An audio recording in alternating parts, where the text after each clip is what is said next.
Irisha ma'am, we can start.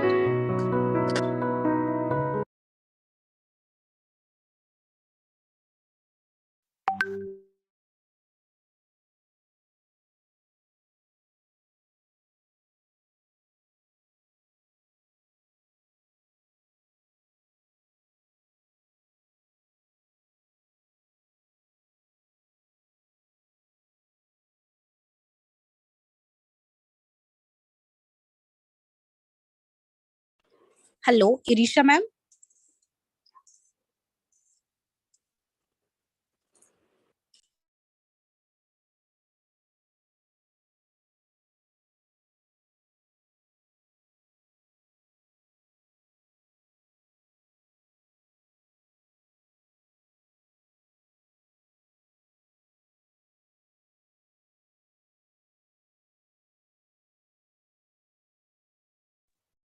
Then the host is not allowing लिखा आ रहा है इसमें. हाँ.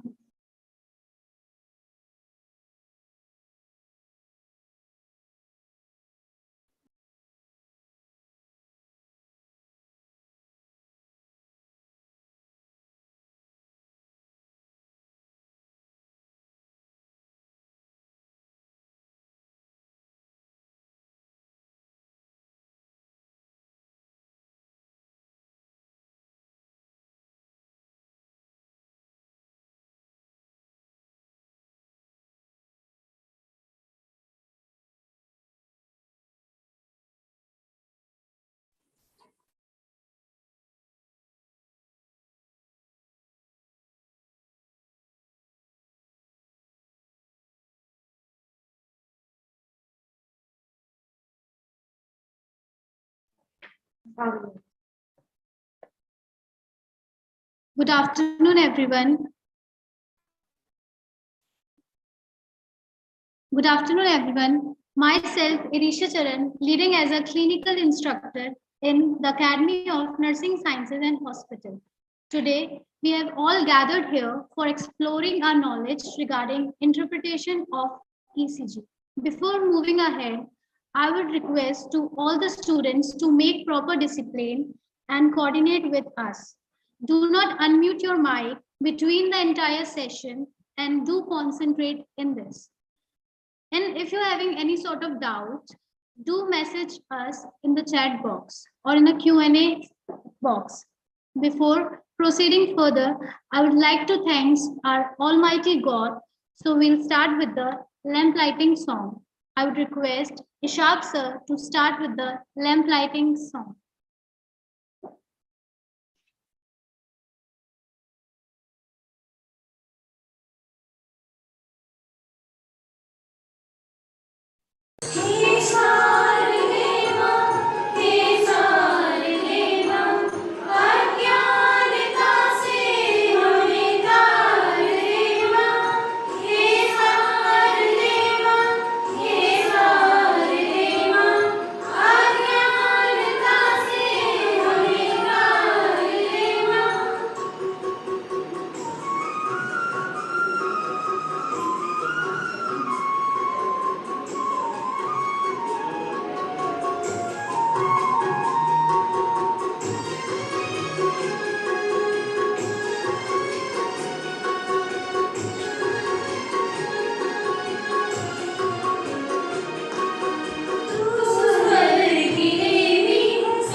of dear students for a beautiful prayer song. Moving forward, I would like to extend my cordial welcome to our dignitaries, Mr. Amit Jain, our chairman of Ansh Group of Colleges, Ansh Multi-Speciality Hospital, and Ebenezer Group of Schools. Mr. Abhinav Jain, our executive director of Ansh Group of Colleges and Ebenezer Group of Schools. Dr. Farooq Khan, National President of the Nursing Teacher Association of India and the Principal of the Academy of Nursing Sciences and Hospital. Dr. Manish, General Secretary of the Nursing Teachers Association of India and the Director of KS Group of Colleges. Mrs. Poonam Thakur, National Treasurer of NTAI and the Associate Professor in the Academy of Nursing Sciences and Hospital. Now, I would like to extend my hearty welcome to Dr. Dipankar Laharia, MBBS MD, our speaker. He is going to acknowledge us about the interpretation of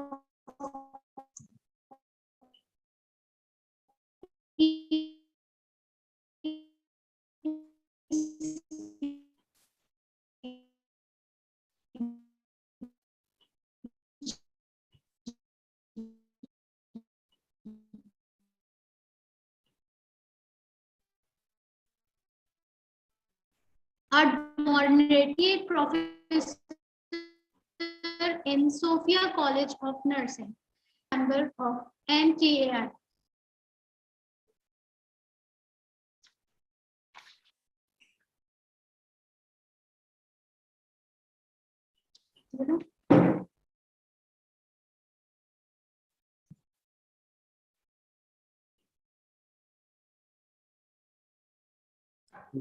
Irisha ma'am, your mic is mute.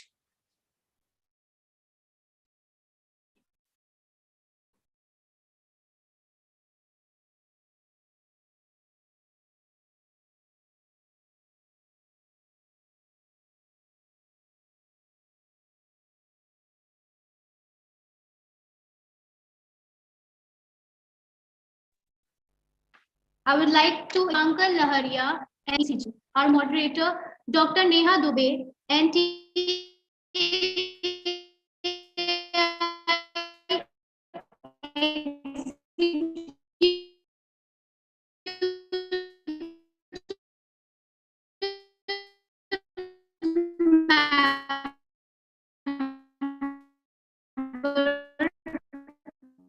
From MP State and Associate Professor in Sophia College, all the number of MSc staff. I would request Dr. Farooq Khan for opening remarks. Good afternoon, everyone. Myself, Farooq Khan, Principal, the Academy of Nursing Science and Hospital, and the President, the Nursing Teacher Association. I welcome all of you. And today, in a collaboration with the Academy of Nursing Science and Hospital, NTI is organizing today's ECG webinar. I would like to, first of all, Honorable Chairman, sir, he's busy today due to the busy schedule, but this e-webinar is available on YouTube also. So definitely he will watch this thing, all the things in YouTube. He has assured me. And our respected Abhinav Jain, sir, Executive Director, Ansh Group of Colleges. Today's eminent speaker, Dr. Dipankar Laharia, sir, MBBS MD, will enlighten knowledge on basic ECG interpretation today. And moderator, Madam, and our Manish, sir, National Secretary NTI, Poonam Madam, National Treasurer NTI. If we talk about the ECG, electrocardiogram, is a simple test that can be used to check our heart rhythm and electrical activity. And we know sensor is attached to the skin are used to detect the electrical signals produced by our heart each time it beats. And we know ECG is a main diagnostic and monitor condition affecting the heart, arrhythmias, coronary artery disease, heart attack, cardiomyopathy also. And we know that thing ECG is having P wave, QRS, and T wave. So as we know, birth of the ECG, the Dutch scientist William Anthewin, who won a Nobel Prize for crafting the medical technology masterwork in a long history of tracking heartbeat that began in the late 1700s. So it was just simple information regarding the ECG, and the entire knowledge and basic ECG interpretation will be enhanced, will be updated by the eminent speaker today. So really I'm thankful to the Dipankar sir who has given the time today for this webinar. Thanks once again to the entire organizing team members and best wishes to all the participants. Thank you.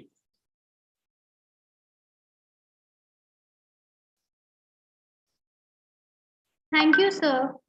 Now I hand it over mic to our moderator, Dr. Neha Dubey. Thank you, ma'am. A very good afternoon to all of you. I would like to introduce myself, Dr. Neha Dubey, Associate Professor in Sophia Nursing College. Thank you, team of NTI and the Ansh Group of Nursing College, so giving me this opportunity in the e-seminar. Once again, thank you, the team. Now, today, we all are present here to listen the eminent speaker, Dr. Dipankar Laharia sir. I would like to give the profile of Dr. Dipankar Laharia sir. He is a passionate doctor with extensive experience in internal medicines and the hospital settings. So Dr. Laharia sir pursued his MBBS degree from GR Medical College, Gwalior in 2011 and pursued his MD in medicines from GR Medical College in 2016. And Dr. Laharia sir completed PG in cardiology in 2018. Now, currently, he is providing his services as a consultant physician at the Kalyan Hospital, Gwalior, and providing his services on his own clinic as a consultant physician in Laharia Health Clinic, Gwalior from 2019. And he also giving more time in COVID waves. He treated more than 1,500 admitted patients and more than 3,000 patients were admitted in the hospitals and treated in OPD also. So now I would like to invite Dr. Laharia sir to kindly come and give us valuable information. So once again, I will invite Dr. Laharia sir. And now I hand over. Good afternoon, everyone. I hope I am audible to everyone. So first, Yes, sir. a big thank to Nursing College Association and the Academy of Nursing Sciences in Hospital and the Nursing Teacher Association for giving me this platform so that I can give some my insights regarding basic ECG interpretation. As we all know, ECG is a very, very big topic. If we want to cover it in half or 1 hour, it's not entirely possible. But even then, I will try to manage whatever is possible from my end. I have prepared few slides and very relevant slides with which we can learn much about the ECG. I will give my introduction. My name is Dr. Dipankar Laharia. I am currently working in Thatipur. I have my clinic there, Laharia Health Clinic. I will present all the slides in between. If anyone have any query, he or she can write down in the chat section, or in the end also you can ask. So first of all, what is electrocardiogram? ECG is a representation of electrical events of cardiac cycle, and each event has a distinctive waveform, and the study of that waveform can lead to greater insight into a patient's cardiac pathophysiology. So what ECGs can identify? Any sort of arrhythmia, MI, that is heart attack, pericarditis, any chamber hypertrophy like left ventricular hypertrophy or right ventricular hypertrophy, or many sorts of electrolyte disturbance like hyperkalemia and hypokalemia. We will not be able to cover everything, but I will cover most of the important topics. And also like digoxin and other drugs which can affect QT interval, ECG can detect. So as we all know, standard ECG has 12 leads. There are 6 precordial leads which are put on the chest, 3 standard limb leads and 3 augmented limb leads. What does it mean? What does it mean that 3 leads are augmented? Where does they lie? So we will learn limb leads are only 3, 1, 2, 3. And each of these leads are bipolar. That is, they require 2 sensors on the skin to make a lead. So if one connects a line between 2 sensors, one has a vector. Positive electrode and one negative electrode. What is the positioning for lead 1, 2, and 3? That was given by Einthoven's triangle. Lead 1 connects between right arm to left arm. Lead 2 connect between right arm to left leg. And lead 3 connect between left arm to left leg. Other 3 augmented leads, they are augmented. They are not put entirely anywhere, but they will give the positioning of the heart. If we talk about the axis, lead 1 has 0 degree, lead 2 has 60 degree, and lead 3 has 120 degree axis. What about augmented limb leads? AVL has minus 30 degree axis, AVF is having plus 90 degree axis, and AVR is having minus 150 degree axis. Combining both of them, we can see that normal axis of heart is between minus 30 degree to plus 90 degree. This is normal axis. If the axis is between minus 30 to minus 150, then it will be left axis deviation. And if it is between plus 90, it will be right axis deviation. This is one of the most important slides, where to keep precordial lead. Like from V1 to V6, where do we keep them? V1 is kept on 4th intercostal space just right to sternum. And V2 is kept 4th intercostal space in left to left of sternum. Where V4 is kept? V4 is kept at 5th intercostal space at left mid-clavicular line. We can see in the left upper corner of the diagram that mid-clavicular line is shown there. And V4 is placed entirely at that portion. Where is V3 is placed?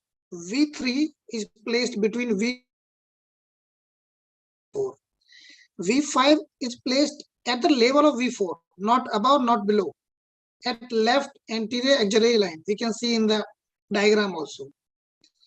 And V6 is placed at the same level as with V5 at left mid-axillary line. V4, V5, and V6, their placement is actually tricky.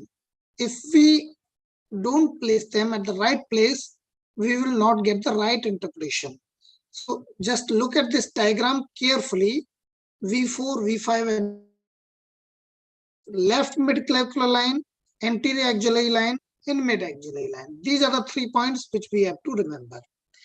If we talk about posterior leads, then they are like if some person is having dextrocardia, then his heart will be placed at the right side of the heart.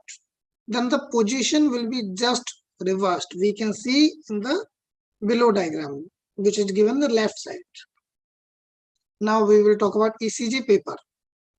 ECG paper is having a small box and large box. We can always see that. Large box, which is given in black circle. Horizontally, one small box is 0.04 second and one large box is 0.2 second, because one large box constitutes of 5 into 5 boxes. 5 into 5 small boxes.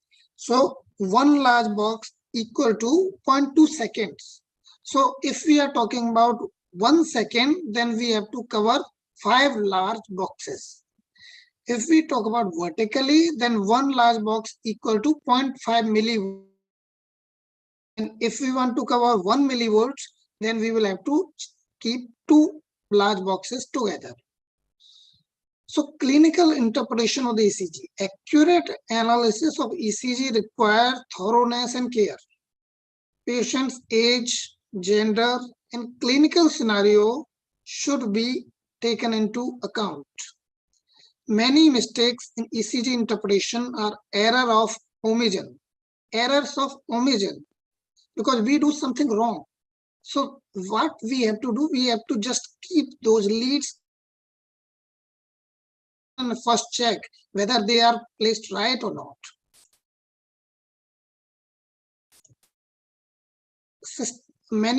Therefore, systemic approach is essential. Now, look at this diagram very carefully. Normal ECG. Normal ECG has P wave, QRS complex, ST segment, T wave. Remember, U wave is shown in this ECG, but this is not normal. U wave is only seen in pathological condition. Understand few more points about this. The interval from P wave to the starting of Q wave is PR interval. The interval from the end of QRS complex to end of T wave is QRS interval. The interval from the starting of Q wave to end of T wave is QT interval. I will explain all of these points later on, but just look at this carefully. P, QRS, T. This is the normal component. This is a properly total normal ECG. Following 14 points should be analyzed carefully. I will tell each of them in detail. Standardization, rhythm, heart rate, PR interval, QRS interval, QT interval, mean QRS, P wave, QRS voltage, precordial R wave progression, abnormal Q wave, ST segment, T wave, and U wave. So what is standardization? First step, whenever you are taking or reading ECG, is to look for whether standardization is properly done or not. Standardization, for that you have to look at the vertical mark and see that mark exactly cover two big. I just now I have told that two large box constitute of 1 millivolt. This should be the standard calibration, 25 mm per second and 0.1 millivolt per mm. We can see in the first picture, this is the normal amplitude. Second picture is showing half amplitude, and last picture is showing double amplitude. We have to check whether standardization is done or not. Otherwise, we will interpret wrongly. Rhythm. Now, this is very important. Is it whether rhythm is regular or not? There are only two types of rhythm: regular rhythm and irregular rhythm. So, how to define whether rhythm is regular or not? Is there a P wave before every QRS? You have to look at the every QRS and check whether P wave is there or not. If P wave is there before every QRS and there is no abnormal beat, then rhythm is regular. Now, next important part is how to calculate heart rate. With these easy steps, anyone can calculate. There are two rules. First rule is rule of 300. Just calculate number of big, that is large boxes between two QRS complex, preferably in lead 2, and divide this into 300. I will give the example, but if you are calculating smaller boxes, then you have to divide with 1500. For each, always calculate large boxes. In this ECG, we can see that there are six large boxes between two QRS. So 300 by 6, heart rate is 50 beats per minute. In this ECG, there are 4 large boxes between two QRS. So heart rate will be 75 BPM. In this, we can see that there is only 1.5 portion is covered. We can calculate with the help of small boxes in such scenario, but for each, we can say there are 1.5 large boxes between two QRS. So heart rate is 200 BPM. But what happens when the heart rate is not regular? It is irregular. So you have to count number of which are present on the ECG during 10 seconds. That is 50 big squares.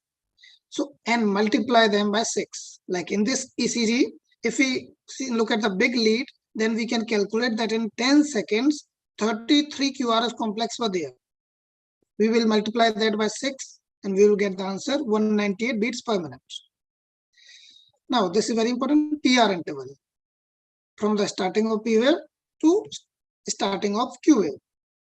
This is the interval of atrial depolarization plus delay in AV junction, that is AV node and bundle of his. Normal PR interval is 0.12 to 0.2 seconds, that is 3 to 5 small squares. If we are getting short PR, this is a pathology like Wolff-Parkinson-White syndrome. If we are getting long PR, then it may be first degree AV block. Many more scenarios may be there, but here we can see in this slide that PR interval is near 280 milliseconds. That is, it is long PR interval, first degree heart block. And short PR interval is in WPW syndrome. This is the example. Here it is approximately 0.14 seconds. What is QRS interval? Normal QRS duration is 110 to 120 milliseconds. With complete bundle branch block, QRS interval exceeds 120 millisecond duration. Incomplete block, QRS interval is between 110 to 120 milliseconds. There are two types of block, RBBB, that is right bundle branch block, and LBBB, that is left bundle branch block. Very important. How to interpret this? Normal axis is from minus 30 degree to plus 90 degree, as I just told before. Minus 30 degree to minus 90 degree, it is LAD. Plus 90 to plus 180, it is RAD. And between that, that is indeterminate axis. This is QRS axis. In this scenario, there are two approaches: quadrant approach and equiphasic approach. I will tell quadrant approach because it's easy to understand. What you have to do, you have to look at the complex in lead 1 and AVF. If they both are positive, please don't scribble on the screen. It's QRS complex if in lead 1 and AVF, if both of them are positive, then it is normal axis. If QRS complex is positive in lead 1 and negative in lead AVF, then it is left axis deviation. If it is negative in lead 1 and positive in lead AVF, then it is right axis deviation. So look at this ECG carefully. In the 1 and AVF, AVF is positive and 1 is negative. So in this scenario, we will say this is RAD. In this ECG, 1 is positive, AVF is negative. This is LAD. Now PQRST, we have understood that P wave is atrial depolarization, QRS is ventricular depolarization, and T wave is ventricular repolarization. So P wave, usually if you have to check for P wave, always check in lead 1 or 2. Best seen in lead 2. It is in lead AVR, very, very important. It is always negative in lead AVR. Commonly, it is biphasic in lead V1. So don't get confused what you are looking at. You usually have to check this at lead 2. So if it is tall, that is more than 2.5 mm, like we can see in the lead 2, it is more than 2.5 mm, then this is called P pulmonale. This is usually seen in lung patient like COPD patient.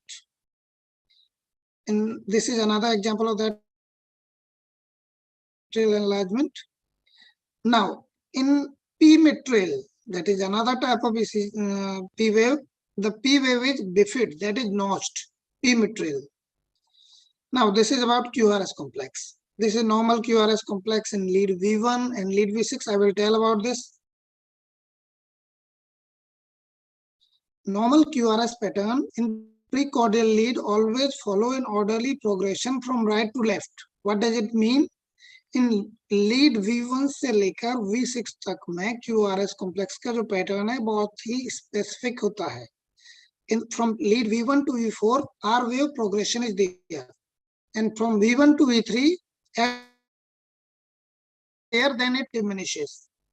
In lead V1 and V2, small r and capital S, that is S wave is larger than R wave pattern is seen.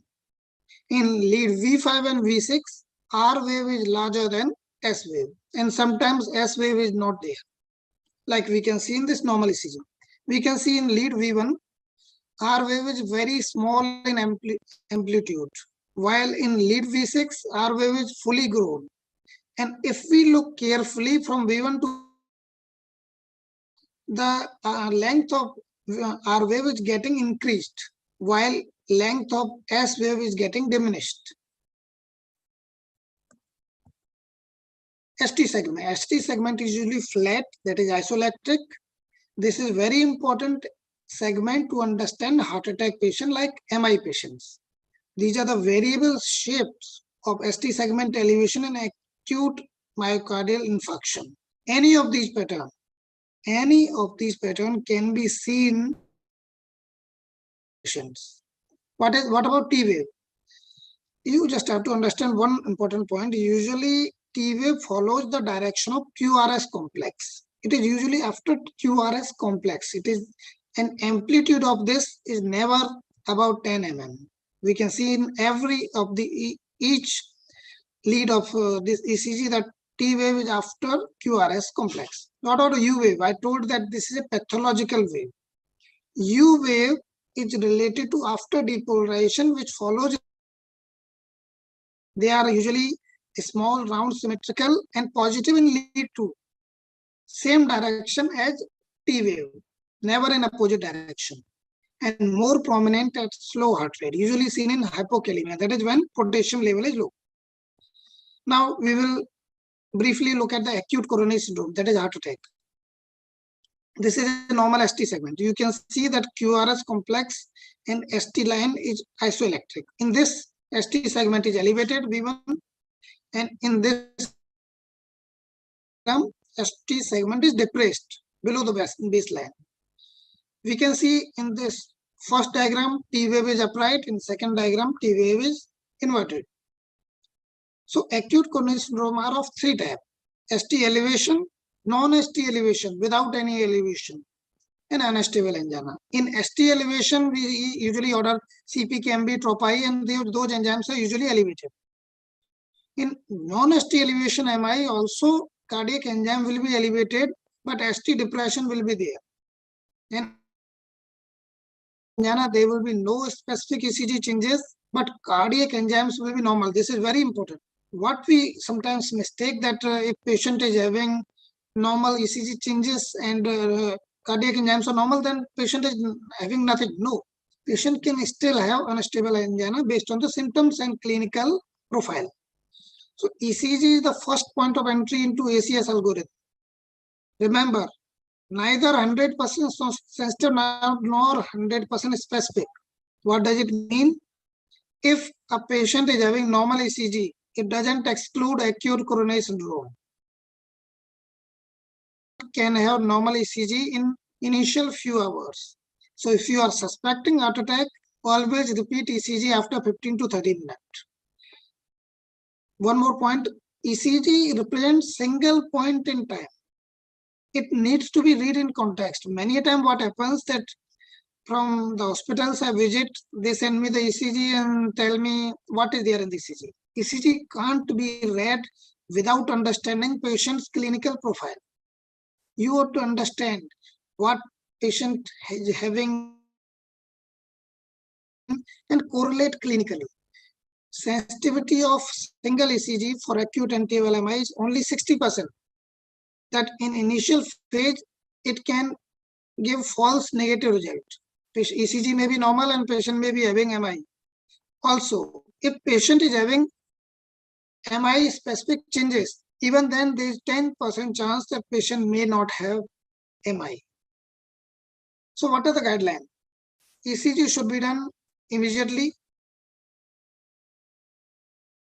अगर ECG normal है, if that ECG is perfectly normal but patient is having symptoms, then repeat ECG within 15 to 30 minutes.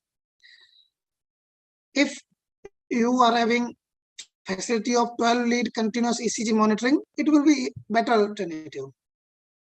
How to see whether ST segment is elevate or not? Identify the J point. J point in this situation is the point where S wave ends. Identify where isoelectric line should be, like in this segment, ST segment, where it is written ST segment. This portion should be in the same line at the QRS or PQRST complex. Complex is elevated beyond one small box, then this will be considered elevation. Elevation is significant or depression is significant if more than 1 mm in 2 or more leads. Remember, if elevation is in one lead only, it is not significant. If elevation is more than 2 leads, then only it is significant. Like, what should be the elevation? It should be like frowny face. And what should be the depression look like? Like a smiley face. We can see in this A, B, C, D, E, F. Age pre-infarct, when it is normal, we can see ST segment is isoelectric. In B, tall T wave is there. This is the initial few minutes. T wave usually starts getting higher. In C, we can see ST segment is elevated and tall T wave is there. In D, ST segment is elevated, T wave is now inverted, and Q wave is there. It has started to appear. In diagram E, we can see the T wave is totally deeply inverted and Q wave is getting increased. And finally, in F, we can see the Q wave is there and T wave is now normal. Very important slides are coming. If elevation is in V1, V2, this will be septal MI. If elevation is in V3, V4, this will be NTMI. If elevation is in 1 AVL, V5, V6, that will be lateral MI. And if elevation is in 2, 3, and AVF, that will be inferior MI. Any of those who are interested can take a screenshot of this slide. This is very important to understand, and this will help in locating the site of infarct. What is NSTMI? We have just discussed depression of at least 0.5 mm and T wave inversion of 1 mm without Q wave should be there. And unstable angina may have normal changes. Now, MI ECG MI after 3 hours, we can see that in V1, V2, V3, and there is clear-cut ST elevation. In this slide, we can see that in 1 AVL, V5, and V6, it is lateral wall MI. This is inferior MI in 2, 3 in AVL. Bradyarrhythmia usually 4 types: sinus bradycardia, junctional, sinoatrial block, AV block. We will discuss only sinus bradycardia when heart rate is less than 60. But rhythm should be sinus. And what is sinus rhythm? Sinus rhythm is when every P wave is followed by QRS. This is some in hospitals nowadays very frequently. Atrial fibrillation, when heart rate is totally irregular. In this, there is no normal P wave. Atrial activity is totally chaotic. We can see that heart rhythm is totally irregular. This is PSVT. In PSVT, the initial phases, the ECG is normal. Yes. Excuse me, Dipankar sir. Actually, student has annotated over the screen. So if possible, sir, can you please stop sharing and again reshare this? Sure. Okay, thank you so much, sir.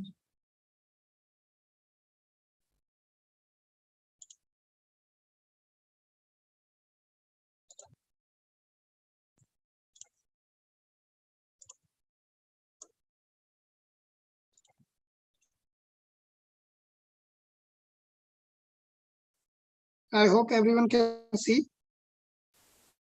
Yes, sir. Now it's visible. Thank you so much. We can make it slideshow. Yes, I'm doing that only. Yes, we were on the PSVT.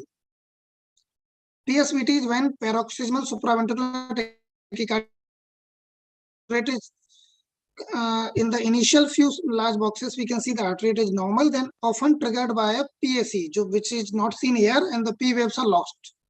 Ventricular arrhythmia are 2 types: ventricular tachycardia, ventricular fibrillation. This is tachycardia. In this, there is no P wave, but QRS is wide. And this is ventricular fibrillation. Usually when this situation comes, we can expect that patient may not survive. This is completely abnormal and QRS is totally white. Acute pulmonary embolism, only one pattern I will tell here. That is S1 Q3 T3 pattern. Sometimes what happens, patient complain of chest pain, there is hypoxia, oxygen saturation suddenly fall down, BP falls down. And ECG is showing this pattern. There is S wave in the lead 1, Q wave in the lead 3, and T wave is inverted in lead 3. This is called S1 Q3 T3. And this pattern is highly specific for pulmonary embolism. Patient should be immediately admitted. Acute pericarditis, this is again another differential diagnosis of chest pain. Sometimes patient present with chest pain, but he is not having. So in this scenario, patient may have acute pericarditis. What is the sign of acute pericarditis? We can see that in all the leads, ST elevation is there. Very important. Artifacts. Sometimes what we see is not a problem, it's just artifact. Artifact that may interfere with interpretation can come from movement of the patient or electrode electrical disturbance related to current leakage and many more things. Misplacement of one or more electrode is a common cause for error. Now, these are the last 10 slides. I want everyone to look at these slides very carefully. There are 10 rules. Professor Chamberlain gave those 10 rules to give you an understanding of what is normal. First, PR interval should be 120 to 200 millisecond or 3 to 5 little square. If it is more than that, then that is first degree heart block. If it is less than that, then it is WPW syndrome.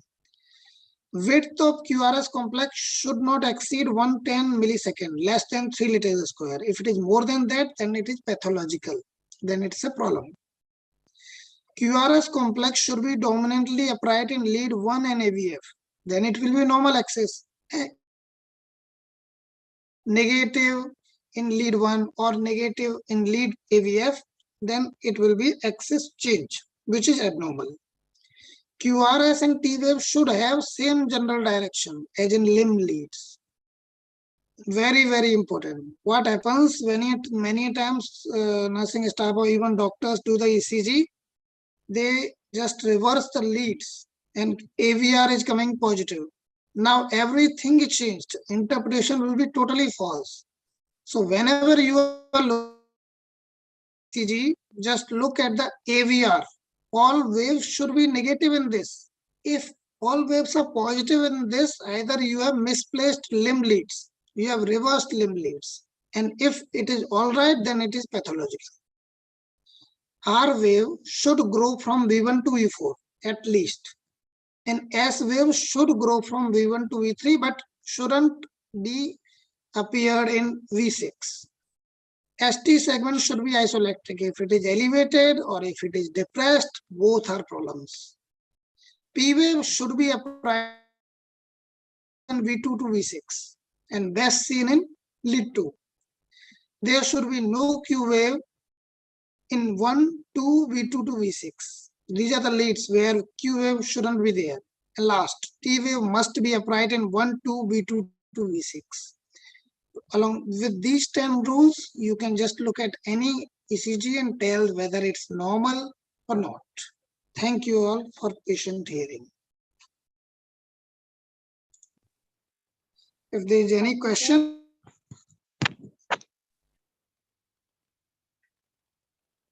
Thank you, sir, for the valuable information to give our participants and students also. Such a nice presentation and nice descriptions regarding basic ECG interpretations. Now, the sessions for the query. If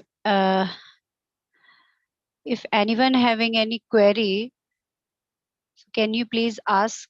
Either you can send your message in the chat box.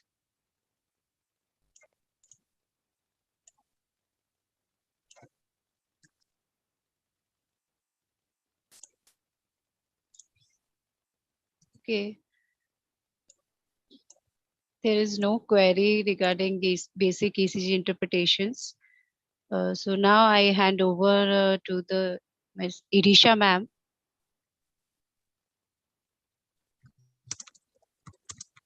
Thank you, sir. Now, I would request to Mr. Abhishek Srivastava to disseminate post-test regarding this session. And I request all the participants and all the dignitaries to participate, and you will get your rewards.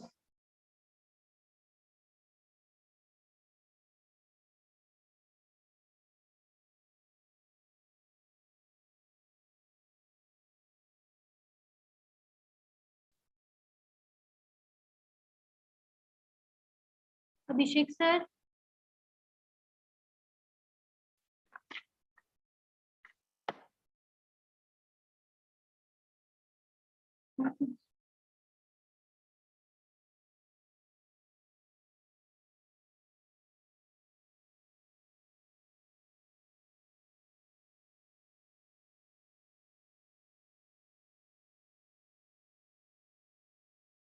Irisha ma'am, within a minute, post test will be floated into the chat group. Till then, we can move forward.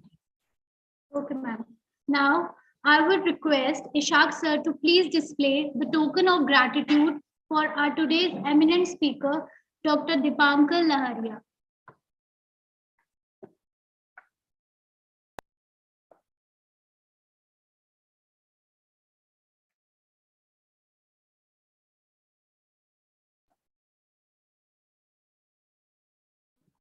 I would like to request all the participants, please clap for Dr. Dipankar Laharia, sir.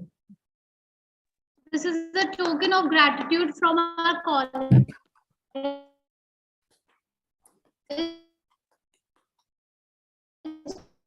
and NTAI.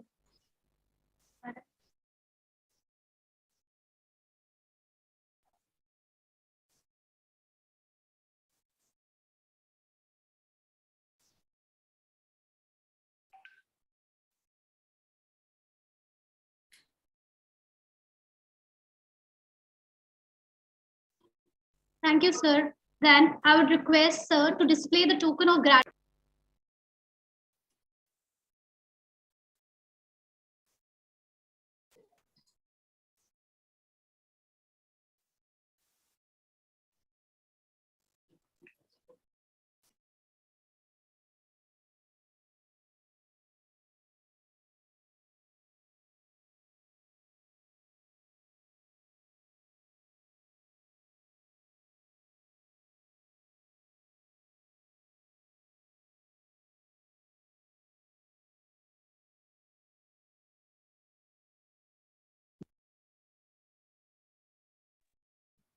Thank you so much, Neha ma'am, for your continuous support for the successful completion of this webinar. Thank you, ma'am.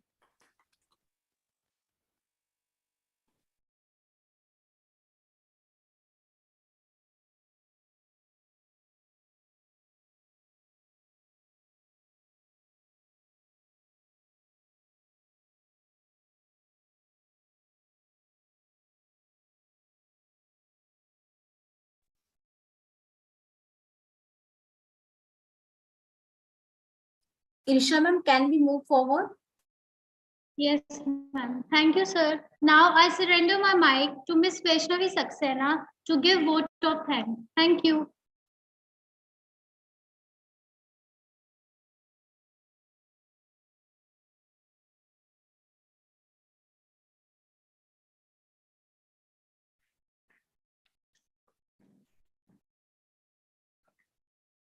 Thank you, ma'am. It gives me an immense pleasure to deliver the vote of thanks for this event to all the speaker, Dr. Dipankar Laharia, who spared time from his busy schedule to grace the occasion. Today, we had an opportunity to hear your words, and this will surely be going to encourage us in our future.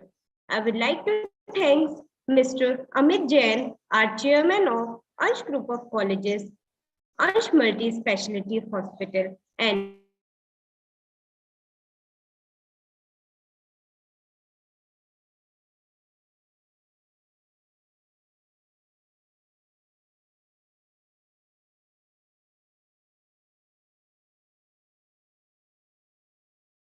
Vaishnavi ma'am, unmute yourself.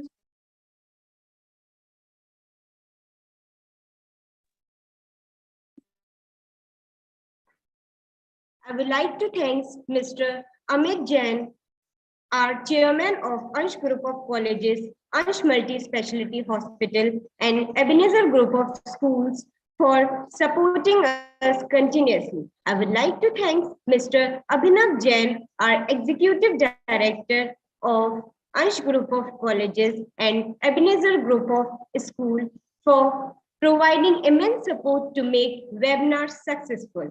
I would like to thank Dr. Farooq Khan, our National President of the Nursing Teacher Association of India and Principal of the Academic Nursing Sciences and Hospital for his inspirational thoughts and ideas. I would like to thank Dr. Manish Sir, National General Secretary Director of KS Group of College. I would like to thank Mrs. Poonam Thakur, our National Treasurer of the Nursing Teacher Association of India, HOD of OBS and Gynecology, the Academic of Nursing Sciences and Hospital. I would like to thank Dr. Neha Dubey, moderator of National President of the Nursing Teacher Association of India, exclusive committee member from MP State for her valuable time and support.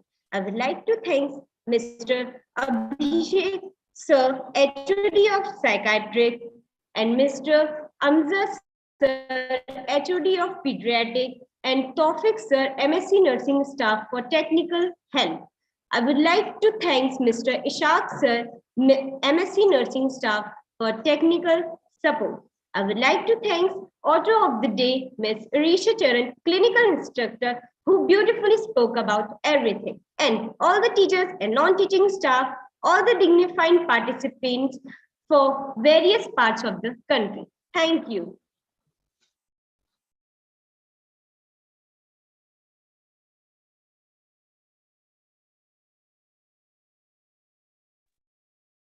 Dear all participants, there was little issue in filling up the post test. We have shared the feedback link again. So kindly fill it up and let us know if any issue has been faced by you.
Dear participants, I hope the link is active and you all are able to access it.